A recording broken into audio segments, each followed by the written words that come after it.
In this video, I'm gonna go over if nasal singing is bad, what exactly is nasal singing, and how to know if you're doing it. So let's sing something. La la la. Let's jump right into the definition of what nasal is. There's a bird. The best way for me to describe this is to tell you that when I plug my nose, I sound really nasal.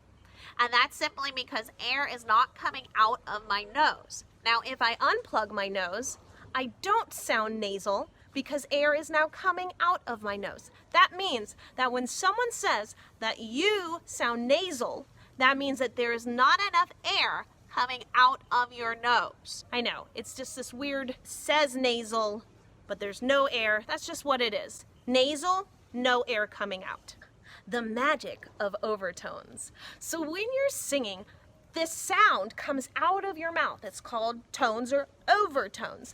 The sound is coming out of your mouth, but the sound is also coming out of your nose. You have several layers that come out of your mouth and several layers that come out of your nose.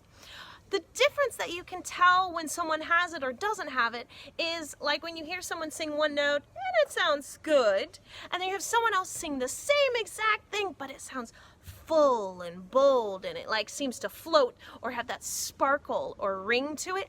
That's because most likely they are lifting their soft palate, activating their nasal pharynx, and allowing the extra overtones to come out when they sing.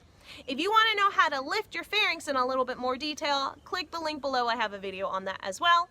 But let's go on to number 3. So you're probably asking the question of, okay, Audrey, I understand that I want the tone to come out of my nose, but how do I know? There's a really cool drill that I made up for my students. I call it the then ah drill. First thing you're going to do is make the sound U-N-G-H, If you notice when you do that, everything kind of pulls up and it closes off the space in here. Then I want you to make the sound ah. As you do that, unhinge the jaw, open up the throat, make a big space. So let's do it again. Here we go. Ah, ah. When you have closed off your nose and you're sounding nasal, which means that no air is coming out of your nose, you're going to feel the same sensation as you do with So do this drill over and over and over again. To get used to the feeling of when it's closed, so then you can go back over it, open up that space, and create the sound that you want. If you want to know how to open your throat and open up that space even more in detail, there's a link below with a video where I walk you through how to do that. To check out the video about how to open your throat or lift your soft palate, go ahead and click here. Warm-up drills on how to create that nasal ping, click right here. To come hang out with me in my Facebook group, that link is down below. I'll see you in the next song. La, la, la.